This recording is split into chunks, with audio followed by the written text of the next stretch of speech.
Good morning. Today we will continue with our discussion related to thermoelectric generator. In the last class, what we have seen that there is a need for different energy sources as far as the electrical energy is concerned or the power sources are concerned, and thermoelectric energy generation is a process which can play a very important role.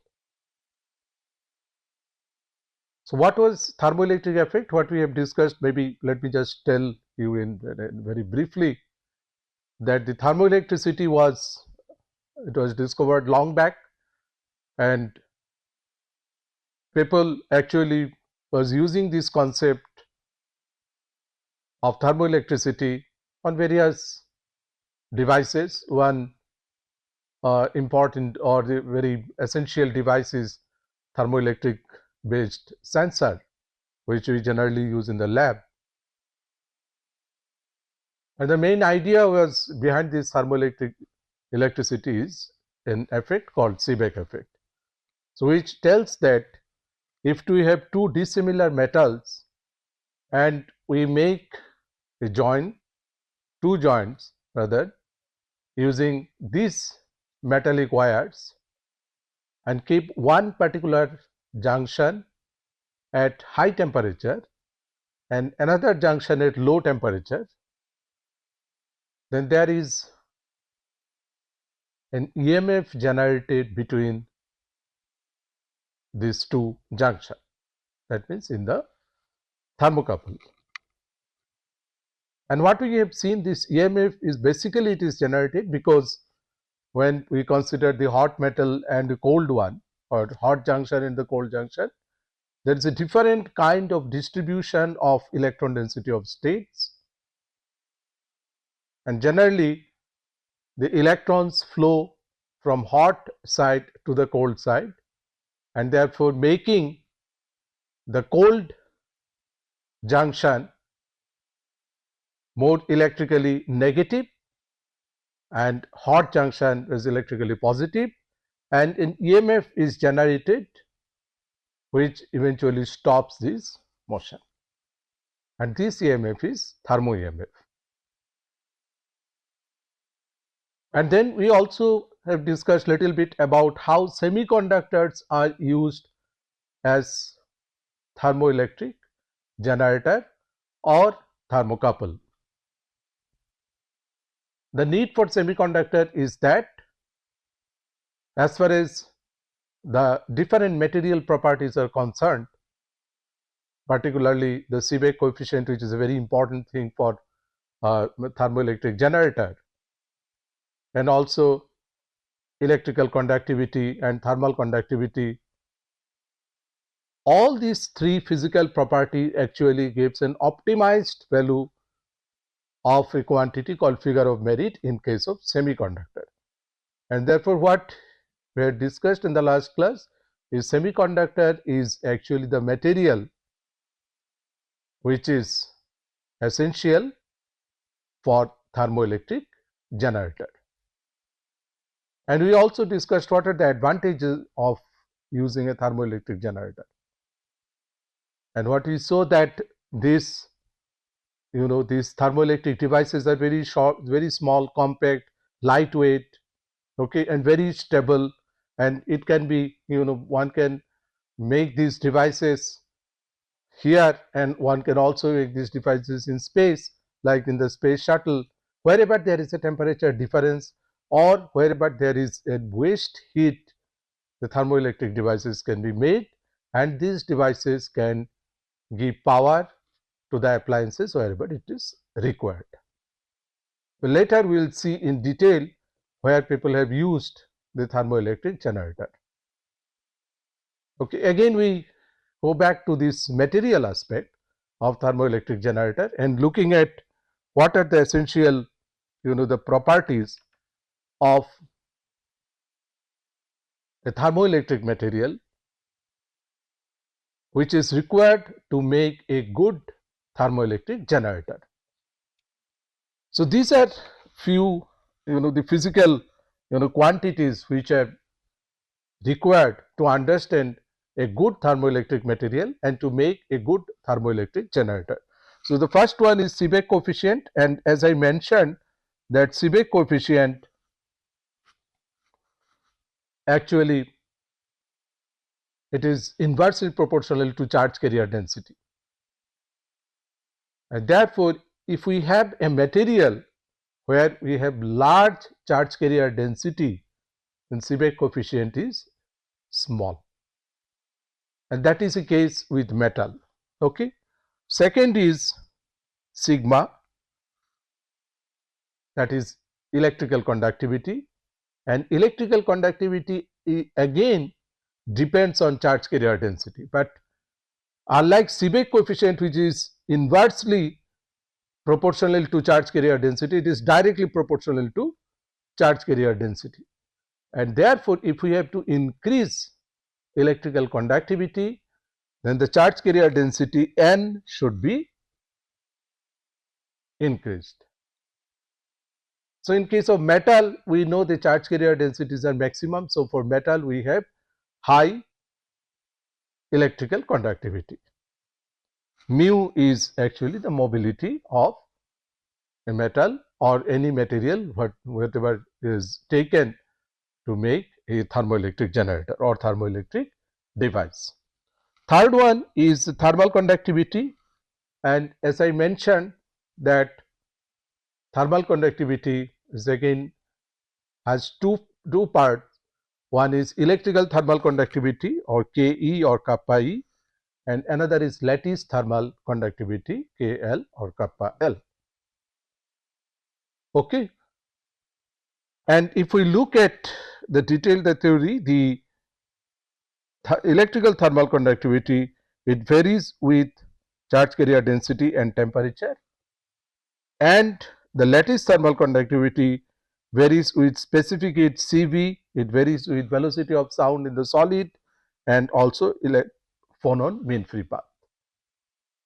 Okay, so these are all basic physical quantities which actually decide the suitability of a material for better use in thermoelectric device or thermoelectric generator. So what we have seen, so this is thermal conductivity, electrical thermal conductivity, and there is lattice thermal conductivity. So what we have seen in the last class, that there is a quantity called figure of merit Zt, which actually is written as S sigma square by kappa T. This is called figure of merit.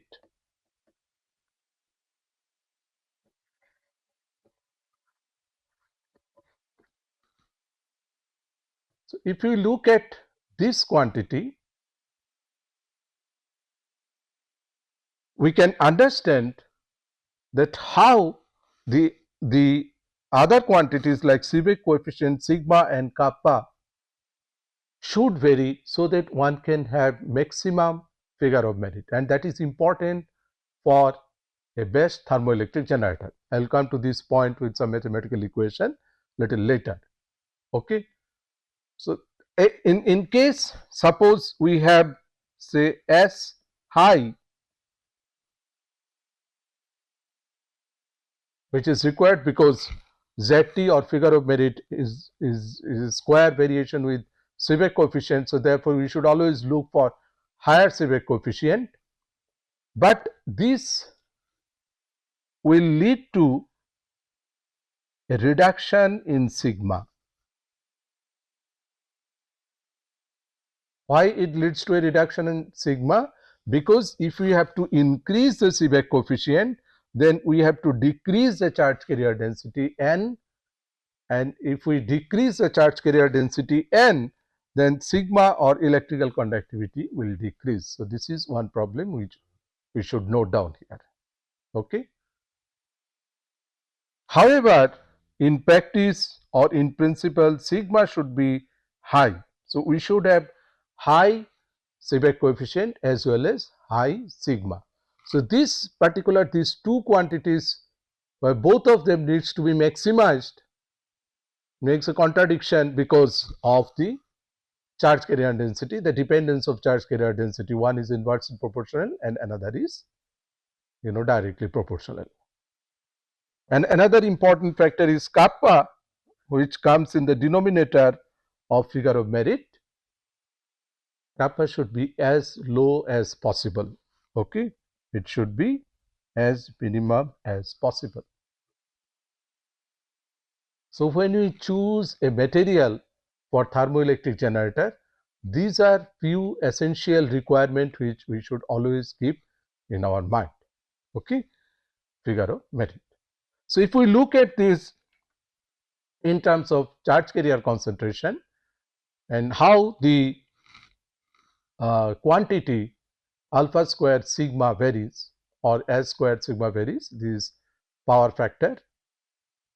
So, you look at this particular graph. So, here x-axis is the carrier density is plotted and y-axis is kappa, and then right hand side we plot ZT, and then you can see that how for the charge carrier density, which is very close to these values. There is a range of value for charge carrier density where we have maximum ZT. Okay. At this charge carrier density, which is in part centimeter cube. So, if I talk about say and typically around 10 to the power 19 per centimeter cube, one can obtain this charge carrier density in case of a semiconductor. Okay.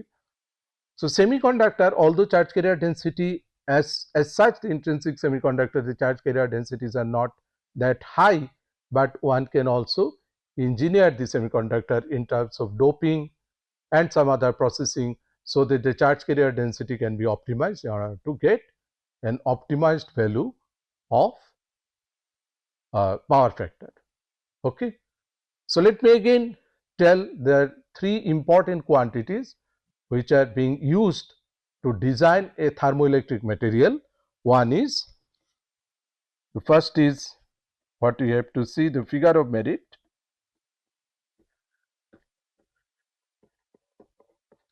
which is equal to ZT S square sigma by kappa or alpha squared sigma by kappa. Okay. So, there is a quantity which needs to be optimized. So, if you have to study a thermoelectric material, you have to first see that how one can make or a material with maximum ZT value. That means one is to optimize on Seebeck coefficient sigma and kappa. Second is the power factor.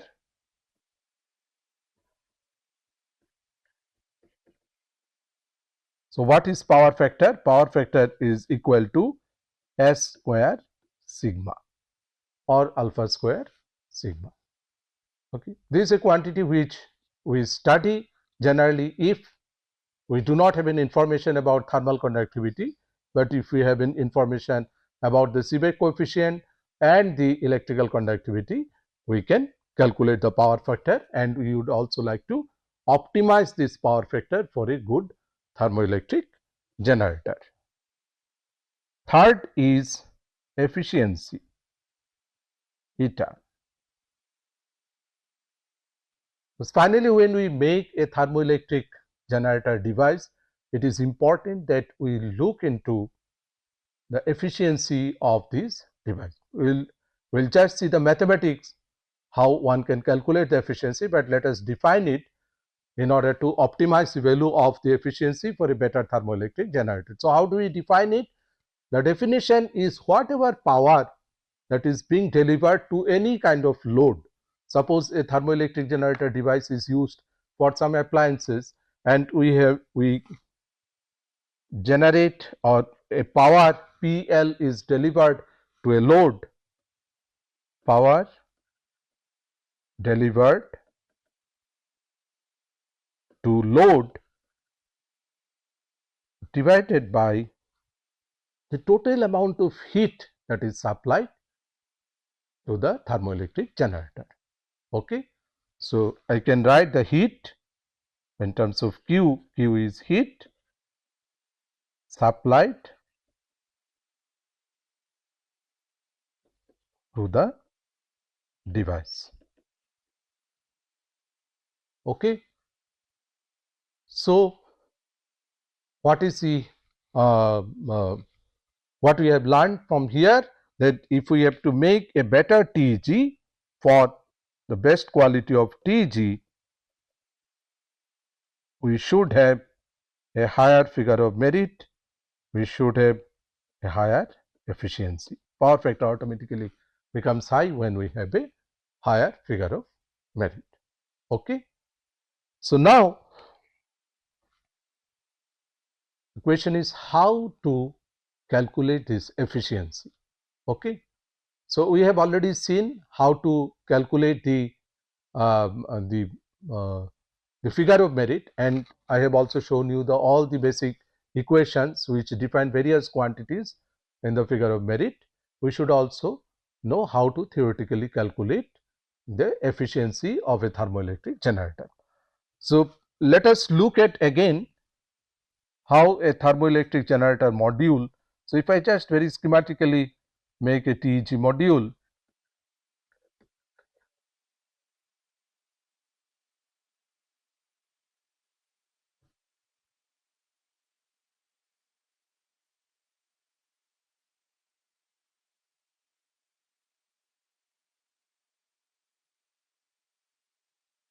okay.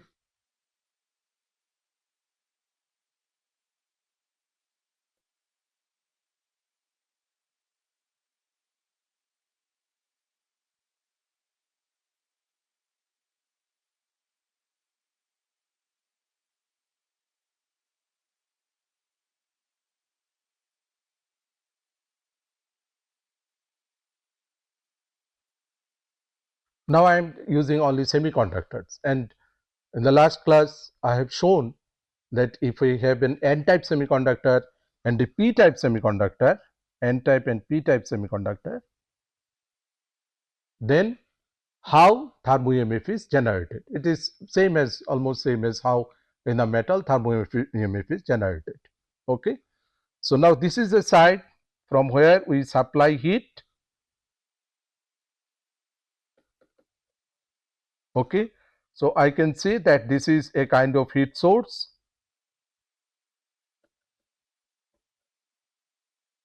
and this is, we can say, heat sink. Okay. And then I connect a load across this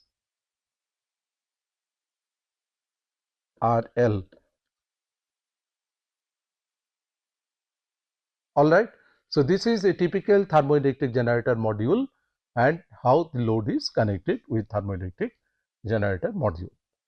So, please look at this particular configuration. We have a heat source, we have a heat sink. So, that means some sort of heat exchanger is required in order to give heat or absorb heat from this module.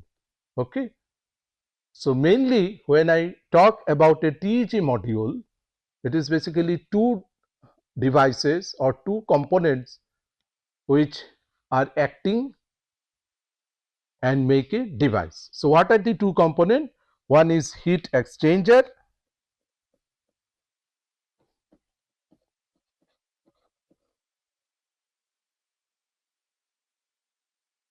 plus the thermocouple.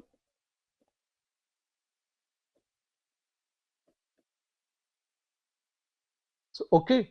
So, in a TEG module, these two N and P semiconductor, they are known as legs.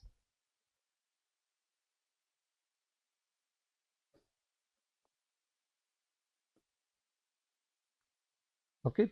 So, one typical TEG module, I have two legs. One is an N-type semiconductor, another is a P-type semiconductor. Okay. And the junction is known as thermocouple. Okay. So, I have say TH, that is hot one, and I have TC, that is a cold one. So there is a temperature difference between these two, Th minus Tc. Okay. So now how we can define the efficiency? So I have already defined efficiency. So let us look at again the definition of efficiency.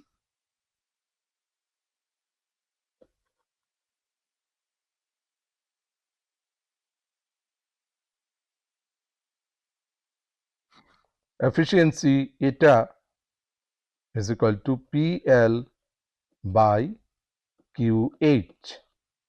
Okay, this is a QH. It is being supplied to the thermoelectric device. Okay. So what is PL? So now when I make a circuit and connect a load across it, that means I have I square RL, that is the power which is being delivered to the load, okay, divided by heat.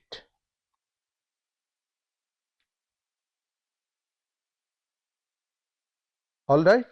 So let me write this as equation 1, and then I have to define I and QH. So I is the current.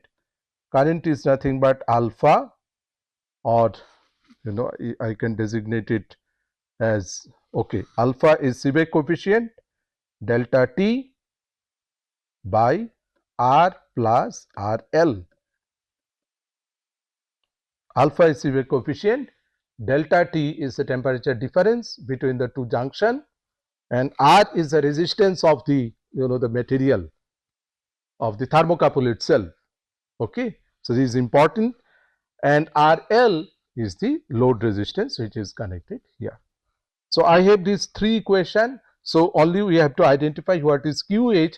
QH basically it consists of three component. One is thermal component, kappa delta T. Another is the alpha THI, which comes due to the heat supplied to the hot junction of a thermocouple, and the third component is the Joule heating component, which actually takes away energy from the thermoelectric device.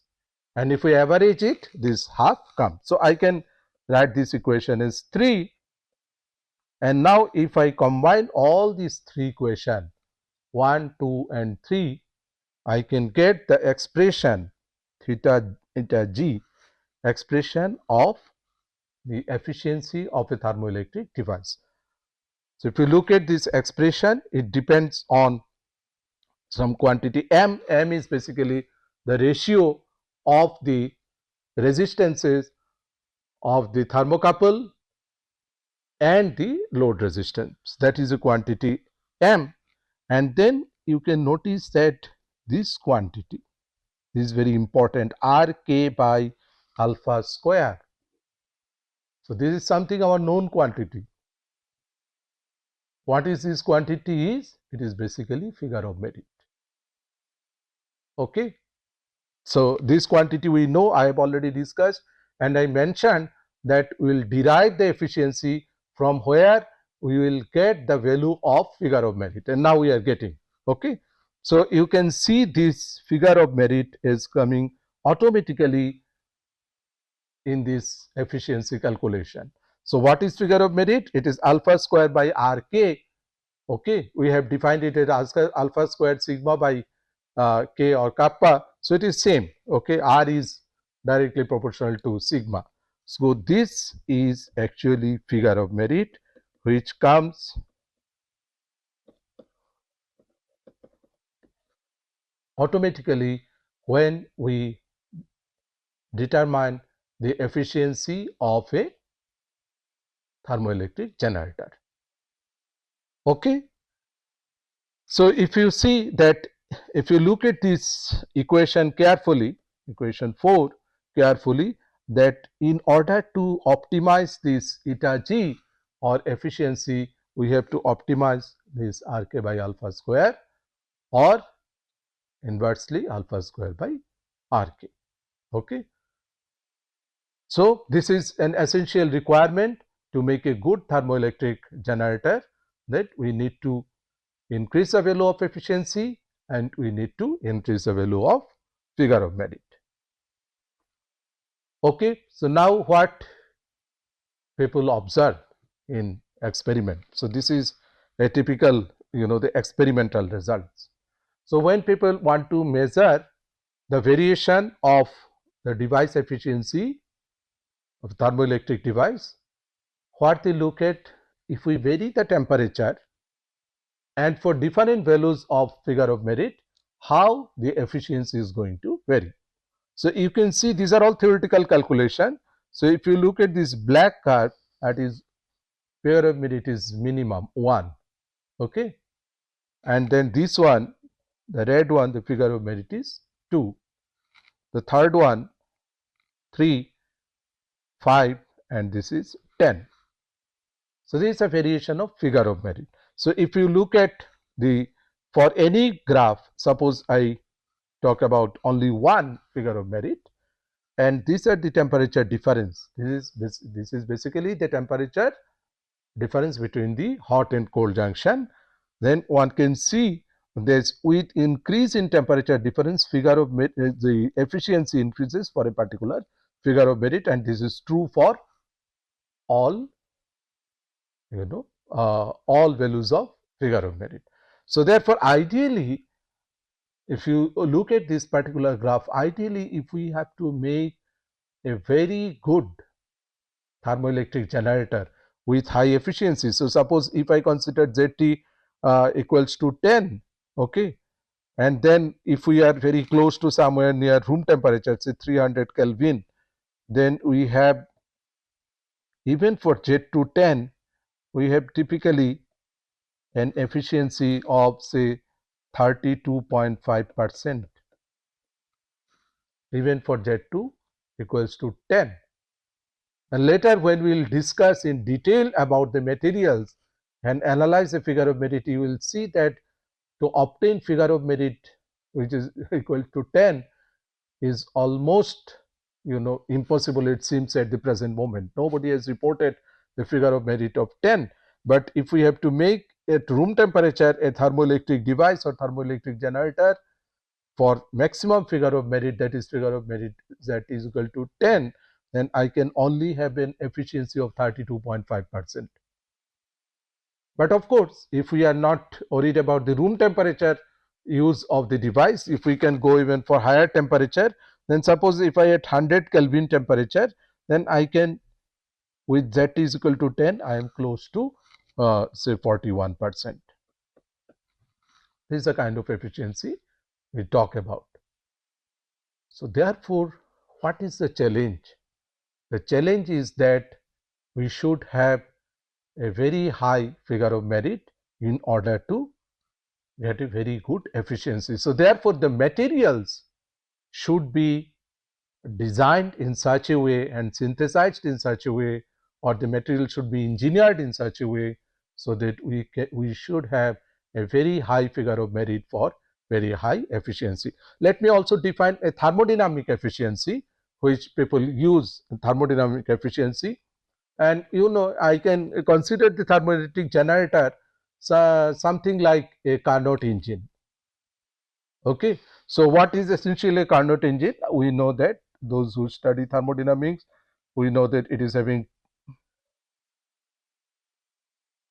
if I have the temperature volume graph or phase diagram of Carnot engine, this is T hot and this is T cold, this is the temperature difference, and this is an isotherm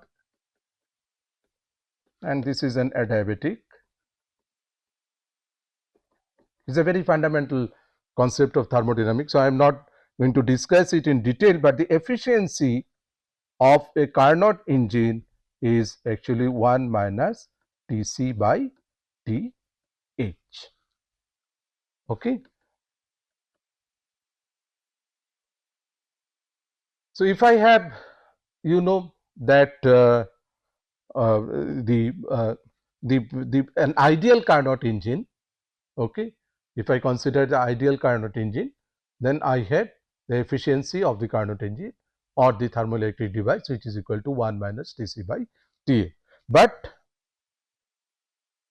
thermodynamic efficiency for a TEG device actually is little bit gets modified with figure of merit.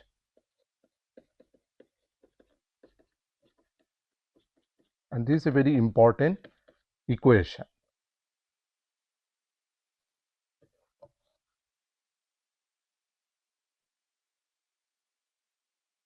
Okay. So, we should also look from this perspective, from thermodynamic perspective also, how one can vary this figure of merit, this quantity, and considering the thermoelectric generator as an engine, how one can vary the thermodynamic efficiency. We will discuss it little later with some example, but this is the definition which I wanted to give at this stage. Okay. So, now I will again go back to material aspect. Okay. So, what are the material aspects? What we have seen, if we just try to recall that the figure of merit should be high, we should choose material so that figure of merit is high. That means the Seebeck coefficient should be high, electrical conductivity should be high, and thermal conductivity is low. So, people have actually worked on various material, and one of set of material, these are actually bulk doped semiconductor alloys or chalcogenide materials, which seems to be more promising in terms of a thermoelectric generator material. So, I will just tell you that Bi2T3 is one material which is an optimized material at room temperature, and then another material which is glatt telluride. This seems to be optimized at intermediate temperature, higher than room temperature, maybe around 300-400 degrees centigrade, and then for high temperature people use the silicon germanide alloy.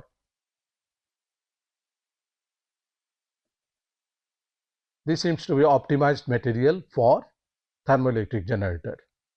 But you will wonder that the figure of merit, whatever people have reported for these materials, at this stage is not even 2 if it is not designed in different manner, okay, or with different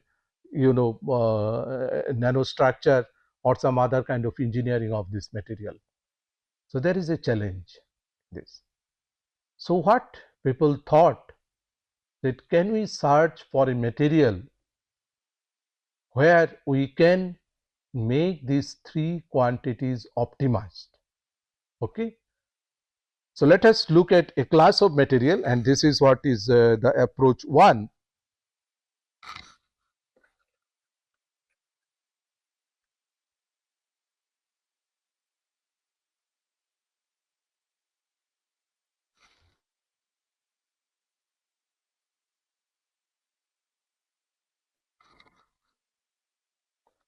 Approach 1, a low dimensional material. What is low dimensional material?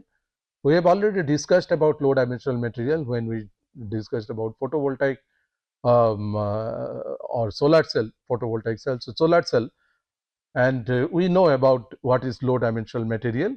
Low dimensional material are typically when we try to reduce the dimension.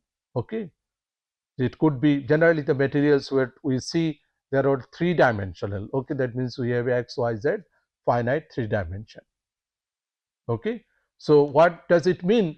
The charge carrier like electrons can move in 3 dimension when we have a 3 dimensional material. Suppose I confine the charge carrier, motion of the charge carrier or motion of electron in 1 dimension and allow them to move in other 2 dimensions. Suppose I confine the z dimension and I allow them to move along the x and y direction. Then what will happen? It becomes a 2 dimensional material. I can also confine this material in 2 dimension or can allow it to move only in 1 dimension, that is called 1 dimensional material. Okay. I can also confine this material in 3 dimension, that is called 0 dimensional material. Okay. when we talk about in terms of material science, these three-dimensional materials are known as quantum wire, quantum well or QW, quantum wire or one-dimensional wire, and quantum dot or zero-dimensional dot.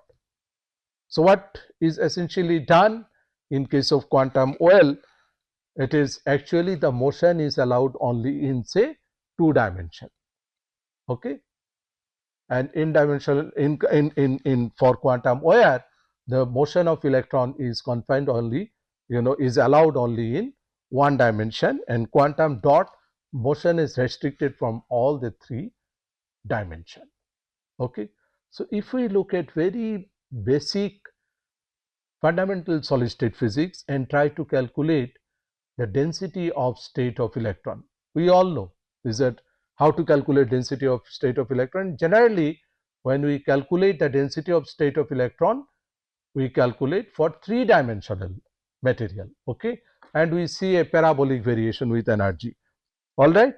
But if we reduce this dimension and we consider say 2-dimensional, 1-dimensional, 0-dimensional, the variation is in density of state as per the standard calculation is significant. Okay, so if you look at this blue one is for bulk or 3D, and then the red one is for quantum well, that is for 2D. All right, so you can see how the density of state of electron varies in quantum well. I am not calculating here, it is very basic physics, one can do this calculation. Okay, and so now if you look at the green one, you can see that the density of state varies completely differently as compared to 2D and 3D, and if we have quantum dot, this is the black one, the variation of density of state is completely different. So what does it mean? It means that if I go from 3-dimensional material to suppose I go to 2-dimensional material. So instead of 3-dimensional bulk material as thermoelectric material, can I choose 2-dimensional say electron gas or something as my the thermoelectric material? Why I should do that? Because we know that in order to make a good thermoelectric material, we should have high ZT.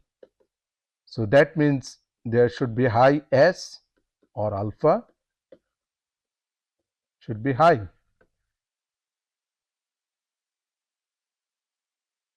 And if one can have a very good asymmetry in the density of state, as you can see in this different dimension, the density of state enhances, okay, near Fermi level.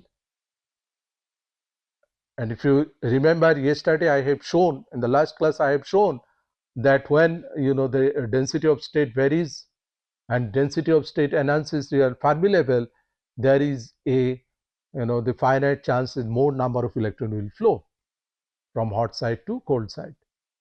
So that means the variation of density of state or DOS for say 2D will directly enhance Seebeck coefficient or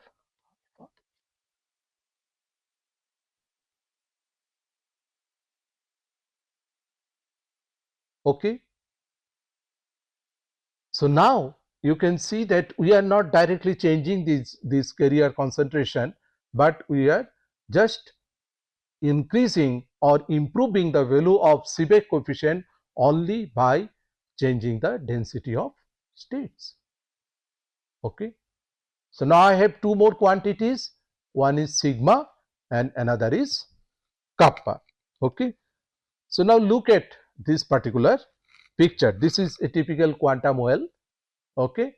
So we all know how to solve it quantum mechanically when we have a quantum well structure, and what are the variation of electrons in energy in EK diagram, energy and the momentum vector K diagram, EK diagram. So this is a typical variation of energy and momentum for a quantum well structure. Okay. So what happened here? When an electron is confined now, this actually moves in the quantum well. Okay. And then if I have some dopants which are at the periphery or boundary of the quantum well, and charges are moving freely in the two-dimensional quantum well. Okay. And they are actually not getting scattered by the dopants which are causing the enhancement of the charge carrier inside the quantum well. This is very important, the subject in semiconductor, and this is known as modulation doping.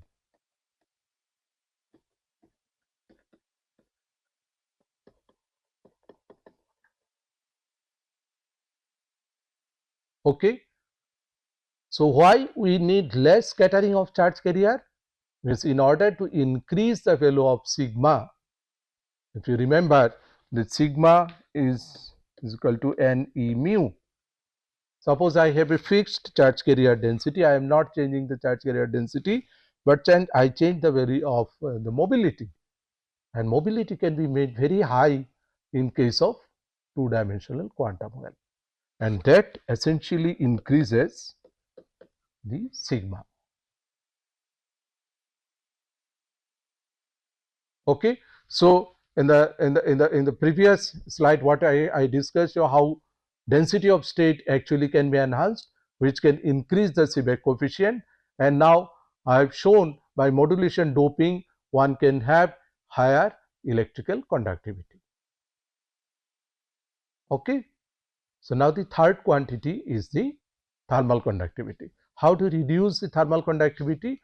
The reduction in thermal conductivity, it happens because the dopants, suppose I have the very small inclusion or nano inclusion or some sort of quantum dot inclusion, or the dopants of very small dimension in this, say in a quantum well structure, where the phonons which get scattered, okay, and electrons do not get scattered. I have just now I have discussed electrons do not, there is no scattering of electron, or the scattering of electron is extremely low, whereas the phonon scattering is high.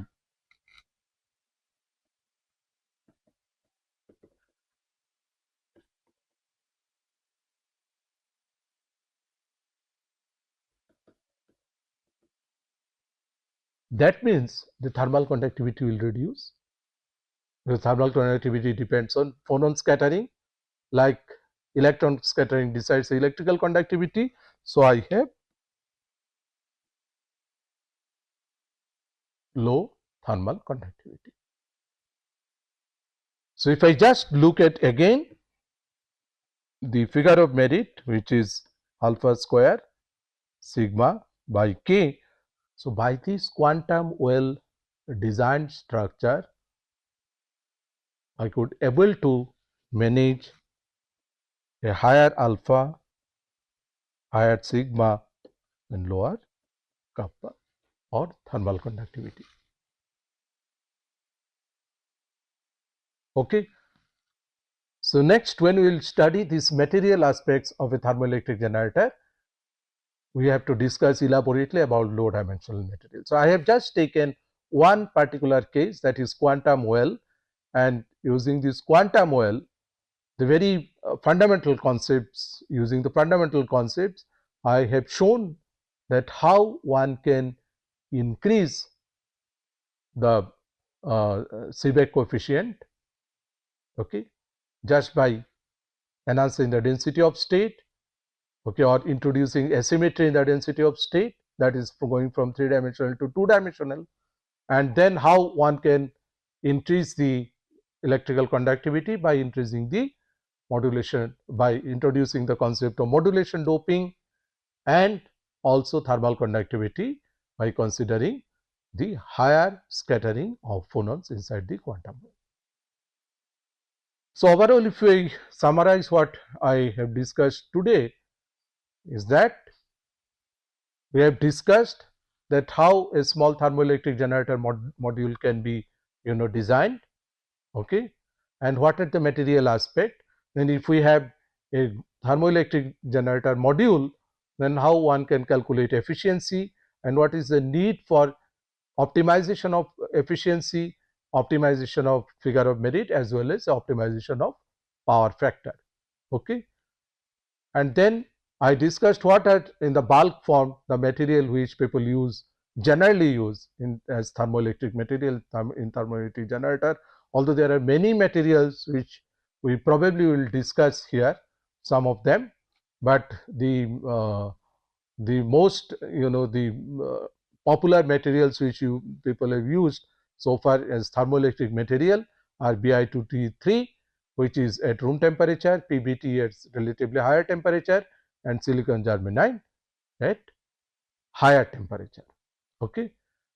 However, the problem with these materials is that the figure of merit is not high, and therefore the power factor is also not high for these materials. Therefore, one has to increase the figure of merit, and one choice of material or engineering of material where one can make very good or very high figure of merit is to reduce the dimension of the material and make it two dimension, where electron can flow in two dimension, and their Seebeck coefficient can be enhanced by the changing the density of state, and electrical conductivity can be enhanced by modulation doping, and thermal conductivity can be reduced by phonon scattering. Okay, thank you.